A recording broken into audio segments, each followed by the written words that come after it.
सहनाववतु सहनौ भुनक्तु सह वीर्यङ्करवावहै तेजस्विनावधीतमस्तु मा विद्विषावहै। ओम शांति शांति शांति। उपनिषद सार के इस आनंदमय स्वाध्याय में हम कठोपनिषद के द्वितीय वल्ली का स्वाध्याय कर रहे हैं और आत्मा परमात्मा के स्वरूप का जो उस परम पिता परम माता जगत जननी जगत पिता का जो ज्ञान हमारे अंदर होना चाहिए, जिससे हम ठीक ठीक अपने स्वरूप को भी और इस संसार के स्वरूप को भी समझ सकें, उसके लिए आचार्य बार बार प्रेरित कर रहे हैं नचिकेता को, बार बार उसको समझा रहे हैं। और हमने 23 श्लोक तक पढ़ लिए थे। नायम आत्मा प्रवचनेन लभ्य। एक बार उच्चारण इसका करेंगे, फिर आगे हम पढ़ते हैं। नायम आत्मा प्रवचनेन लभ्यो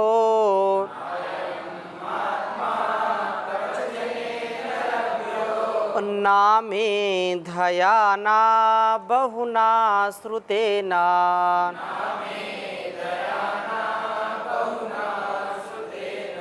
यमैवैष वृणुते तेन लभ्यतस्य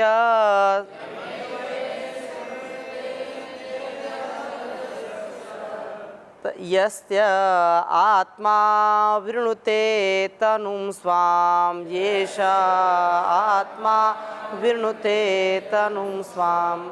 यह जो परमात्मा है ये प्रवचन करने मात्र से उपलब्ध नहीं होगा, प्राप्त नहीं होगा, और न बहुत इसमें तर्क वितर्क करने से, न बहुत सुनने से।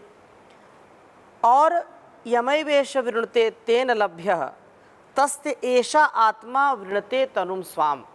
यह जो बात कही है यहाँ पर, इस दृष्टि से परम पिता परमेश्वर का जो सच्चा उपासक है वह अपने जीवन और इस जगत की भलाई के लिए सच्चाई के साथ जो आगे बढ़ता है, आस्तिक की बुद्धि से जो आगे बढ़ता है, अर्थात उस परमात्मा पर पूरा विश्वास रखता है, उसको ही यह प्राप्त होता है।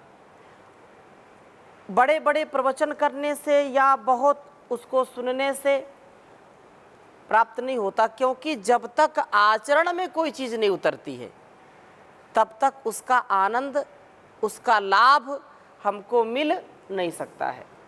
हम उसको ग्रहण करें, आत्मसात करें, तब जा कर के वो मिलता। और इसी प्रसंग को आगे बढ़ाते हुए कहा, ना विरतो दुश्चरिता ना शांतो ना समाहितः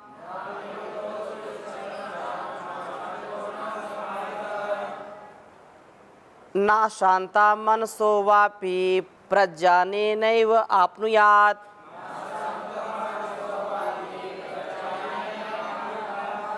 बहुत सुंदर बात कही है कि ना शांतो दुश्चरितान।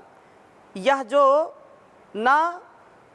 व्यक्ति जिसका अविरतः दुश्चरितात्, जिसका मन दुष्कर्मों से दूर नहीं हुआ है और मन चित्त जिसका शांत नहीं है, जो अशांत मन वाला है वह कभी उसको प्राप्त नहीं कर सकता है। जिसके मन में शांति है वही उसको प्राप्त कर सकता है, जिसका आचरण शुद्ध है वही उसको प्राप्त कर सकता है।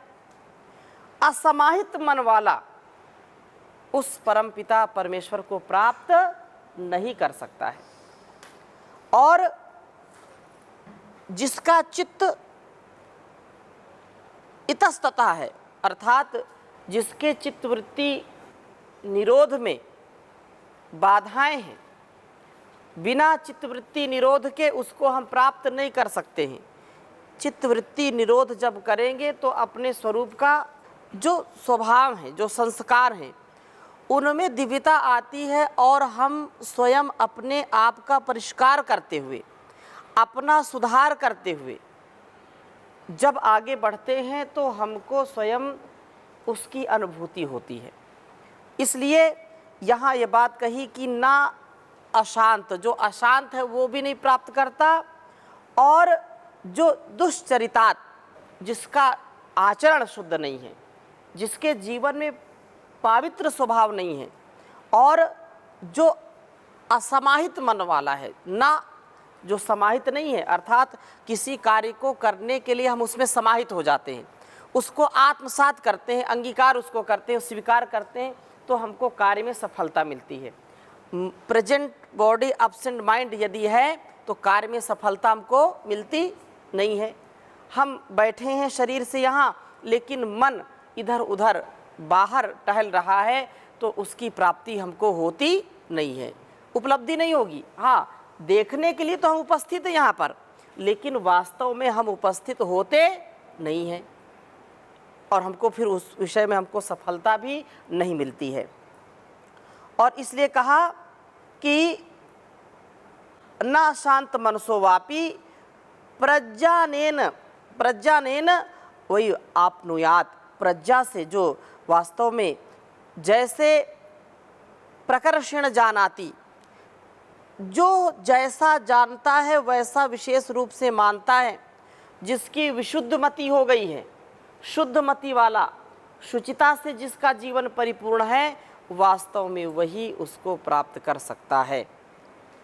योगाभ्यास के द्वारा मन जो चंचल है, उस चंचल प्रवृत्ति को, चांचल्य जो स्वभाव है, उस पर नियंत्रण कर सकते हैं, और उसी को दर्शन होते हैं। जैसे शुद्ध स्थिर दर्पण में शुद्ध स्थिर आकृति दिखती है, वैसे ही शुद्ध पवित्र अंतःकरण हो, आसन भी जिसका स्थिर हो, तभी उपासना होती है। और जो हर क्षण बदलता रहता है, अपने स्वभाव में भी और अपने शरीर में भी, जिसका नियंत्रण नहीं है, वह उसको प्राप्त नहीं कर सकता है। क्योंकि बिना स्वभाव के और बिना शरीर के स्थिरता के उसकी प्राप्ति हो नहीं सकती है। तो शरीर हमारा स्थिर हो, हमारा मन स्थिर हो, समाहित मन वाला हम बने, और हमारे जो चित्त है, हमारे जो संस्कार है, वो दिव्यता से परिपूर्ण हो। इसलिए कहा है कि ऐसे ही व्यक्ति उसको प्राप्त करते हैं। और अगली बात क्या कही, यस्य ब्रह्म च क्षत्रम च उभे भवता ओदनः मृत्युर्यस्योपसेचनम् का इत्था वेद यत्र सः यस्य ब्रह्म च क्षत्रम च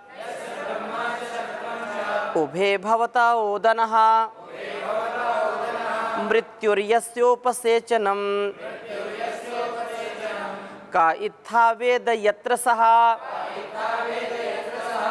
कहा कि हे नचिकेता, उस ब्रह्म के दर्शन वही कर सकता है, यस्य ब्रह्म च क्षत्रम उभे ओदना भवतः। जिस व्यक्ति का ब्रह्म बल और क्षात्र बल परिपुष्ट है, वही प्राप्त कर सकता है। बुद्धिहीन, मूर्ख, निर्बल, दुर्बल, कमजोर, कायर, बुज़दिल उसको प्राप्त नहीं कर सकता।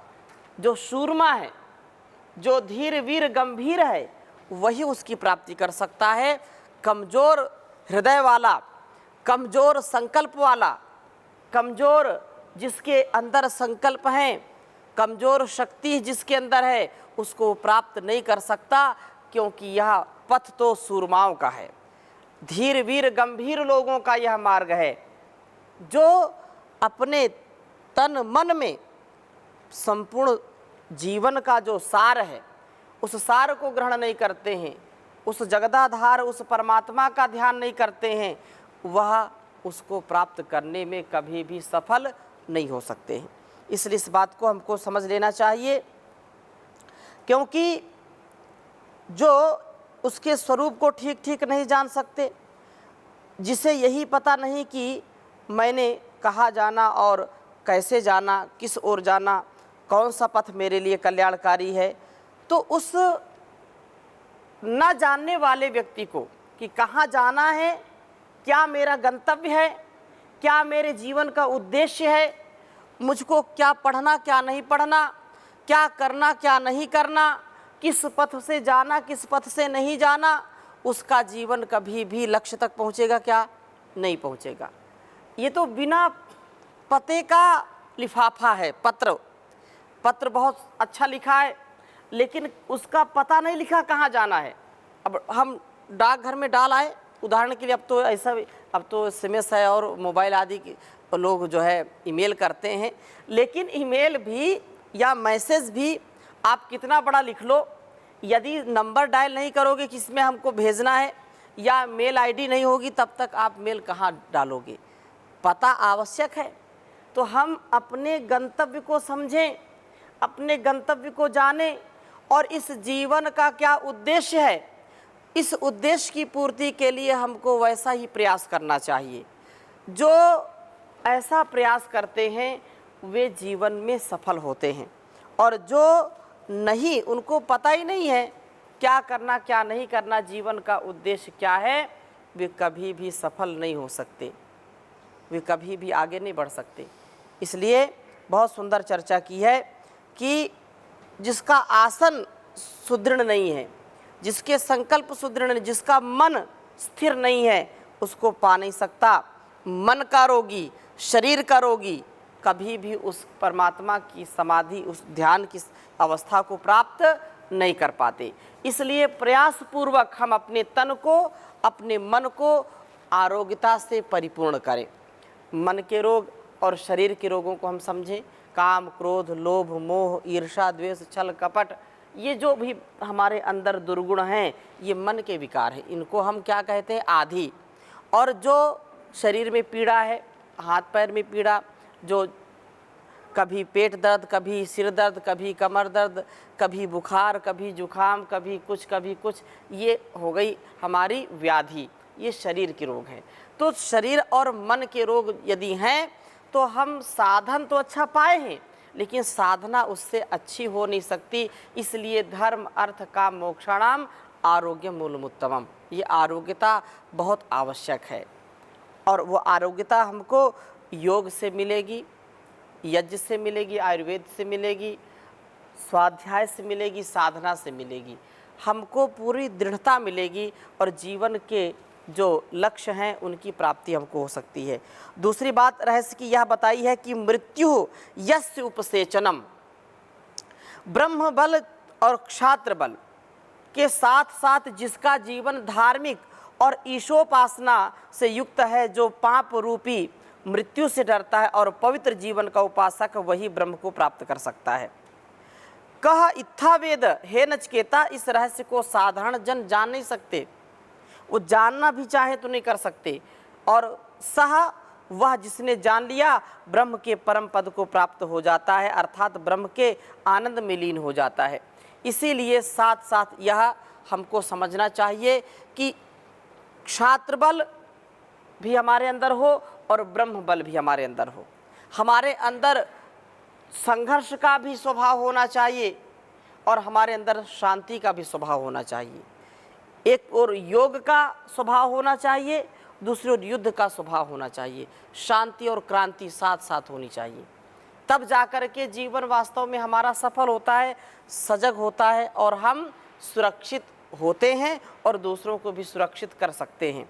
इसी के साथ यहाँ पर द्वितीय वल्ली समाप्त होती है, तृतीय वल्ली का आरंभ होता है। जी, ऐसे कहने पाप कर जाते हैं, तो ये कितना सही है और कितना गलत है? और पुण्य भी बोलते हैं, पार जाने के लिए कृपा चाहिए, पुण्य को भी छोड़ना पड़ता है, सभी कृपा को भी स्थान है। ठीक है, बैठिए।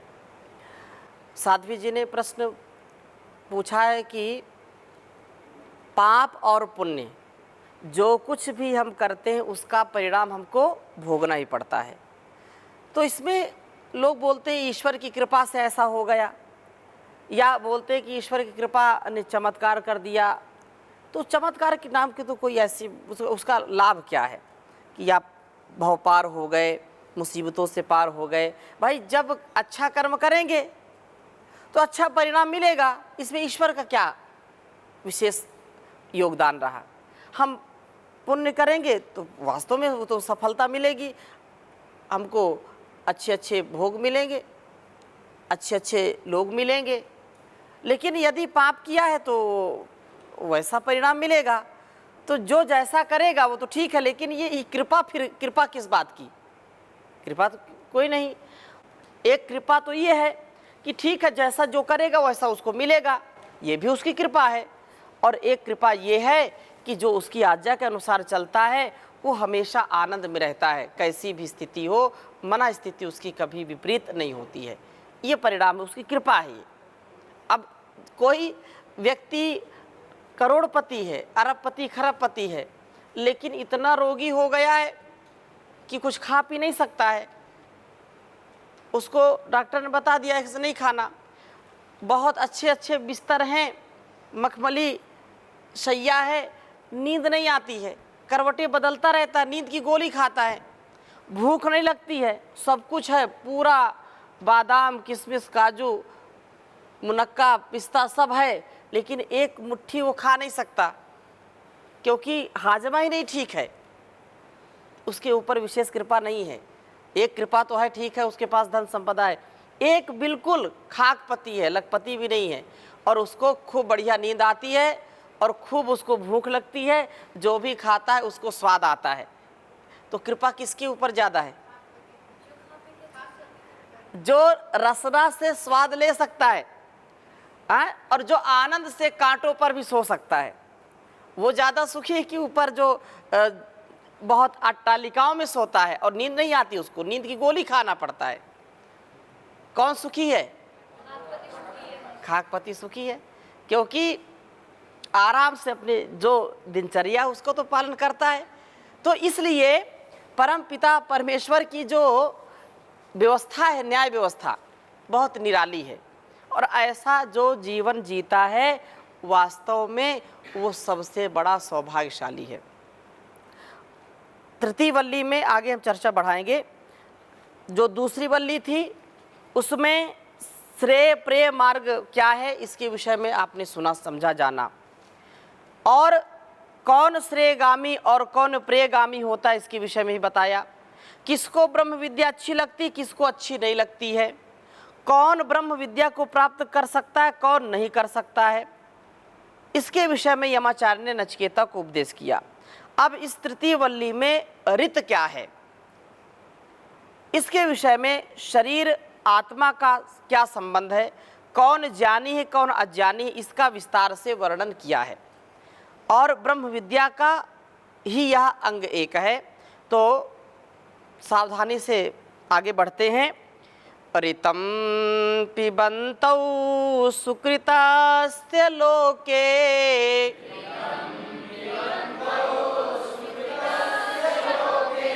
गुहां प्रविष्टौ परमे परार्धे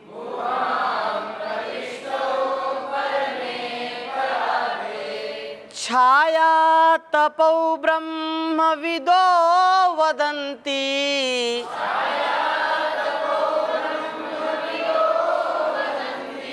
पंचाग्नयो ये च तृणाचिकेताः।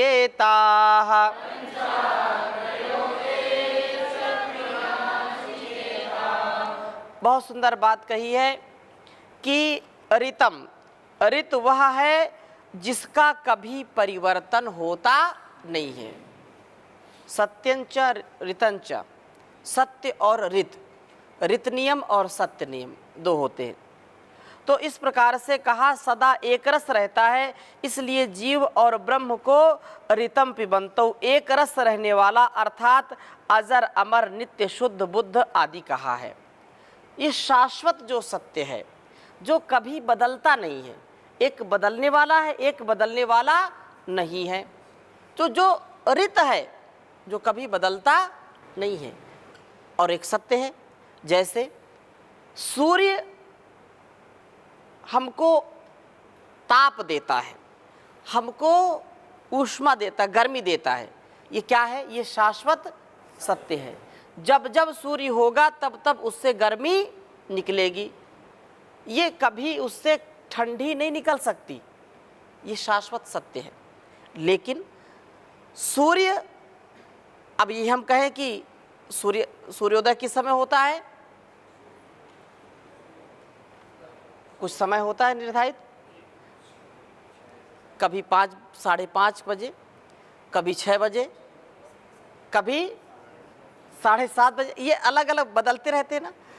यही हमको लगता है यहाँ पर जो समय हम देखते हैं कि 6 बजे, गर्मियों में तो बहुत वो हो जाता है, सर्दियों में देर से होता है उदय, होता है कि नहीं? लेकिन ये टाइम जो भारतवर्ष में है, ये हर स्थान पर है क्या? सत्य, ये सत्य पूरा नहीं है, वो सत्य बदल गया कि नहीं? अभी सूर्य हमको 12 बजे कहाँ दिखाई पड़ता है? ऊपर दिखाई पड़ता है। ठीक 12 बज गए तो लगता है कि सूर्य ऊपर आ गया। ये 12 बजे अमेरिका में कहाँ होता है, हम बता सकते हैं क्या? वो क्या होता है वहाँ पर रात्रि होती है। तो ये तो कह दिया कि भाई ये सूर्य ऊपर है, लेकिन वो देश काल में बदल गया, परिवर्तित हो गया। तो ये शाश्वत सत्य नहीं है एक समय का, लेकिन ये शाश्वत सत्य है कि जहाँ भी सूर्य होगा वो गर्मी देगा, चंद्रमा जहाँ होगा शीतलता देगा। ये ऋत नियम है। अग्नि कभी भी शीतल नहीं हो सकती है, अग्नि में जो भी हाथ डालेगा जलेगा। अग्नि सदा गर्मी देने वाली है, ऋत सत्य है, कभी उसमें शीतलता नहीं आ सकती है। और जो शीतल है, जो जल है, उससे कभी गर्मी नहीं आ सकती। हाँ, ये बात अलग है, पानी को गर्म कर दें और लोग बोल देते पानी ने जला दिया, पानी में जल गया। पानी में जलाने का सामर्थ्य नहीं है, किसी को जला नहीं सकता, लेकिन लोक में बोलते हैं पानी से जल गए। अग्नि से जल गए तो बात ठीक है, पानी से जल गए अर्थात पानी के अंदर जो अग्नि थी, जो गर्म किया था, उससे हाथ जल गया। लेकिन पानी आपः शीतलत्वम, जो पानी का स्वभाव है वो शीतलता का है। आप उसको थोड़ी देर में रख दीजिए, थोड़ी देर में ठंडा हो जाएगा। होता है कि नहीं होता? तो ऐसा जो आपः शीतलत्वम, जल सदा शीतलता प्रदान करने वाला है। लेकिन ये हम बात कह दें और ये बात कहें कि पानी से जल गए तो बात विपरीत हो गई कि नहीं? स्वभाव क्या है उसका? जल का स्वभाव क्या है? शीतलता। अब उसको हमने परिवर्तित कर दिया तो गर्म हो गया। इसलिए यह एक शाश्वत सत्य है कि व्यक्ति जो भी यहाँ संसार में आता है उसका मरण होता है, शरीर नष्ट होता ही होता है, शरीर कभी शाश्वत नहीं रह सकता। ये एक ऋत नियम है कि पृथ्वी पर जो होगा वह नष्ट होगा ही होगा। और आगे कहा है ऋतम पिबंतौ, एक रस ये आत्मा और जो हमारी स्थिति है, आत्मा परमात्मा, गुहाम प्रविष्टौ, ये दोनों तीक्ष्ण बुद्धि से ही जाने जा सकते हैं। आत्मा और परमात्मा को हम मोटी बुद्धि से जान नहीं सकते, समझ नहीं सकते। उसके लिए हमको तीक्ष्ण बुद्धि, सूक्ष्म बुद्धि की आवश्यकता होती है। और सूक्ष्म बुद्धि कब मिलेगी हमको? जब हम योगाभ्यास करेंगे, जब हम श्रद्धा पूर्वक, भक्ति पूर्वक जीवन को जीने का प्रयत्न करेंगे। इसलिए इस बात को कहा है। और आगे कहा परमे परार्धे, सर्वोत्कृष्ट हृदय देश में इन दोनों का निवास से, और जो छाया तपौ, छाया और धूप की भांति विविध गुण युक्त है। अर्थात ब्रह्म अग्नि और जीव छाया है, आश्रय आश्रयी भाव है। अथवा जीव ब्रह्म की अग्नि से अथवा कृपा से स्व कार्य में समर्थ होता है। सुकृतस्य लोके, इस मानव देह में आकर के जीव अपने शुभ अशुभ कर्मों का फल भोगता है। बिना शरीर के हम कभी भोग नहीं सकते, अथवा सृष्टि में आए बिना हमारा कभी कल्याण नहीं हो सकता है। ब्रह्म जीव के कर्मानुसार ही भोग योनि देने वाला है।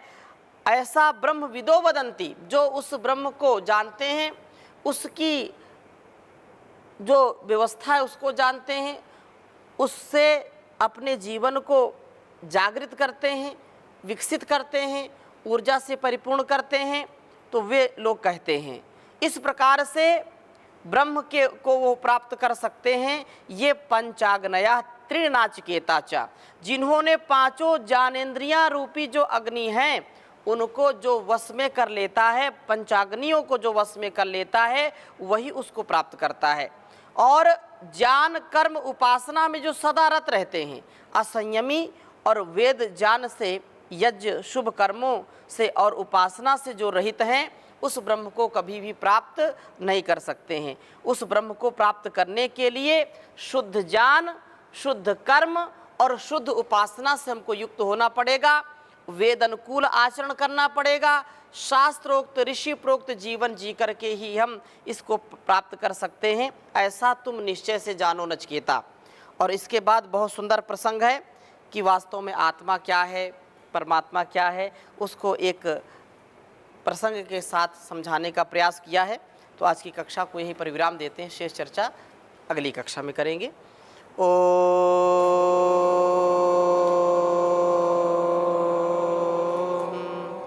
शांति शांति।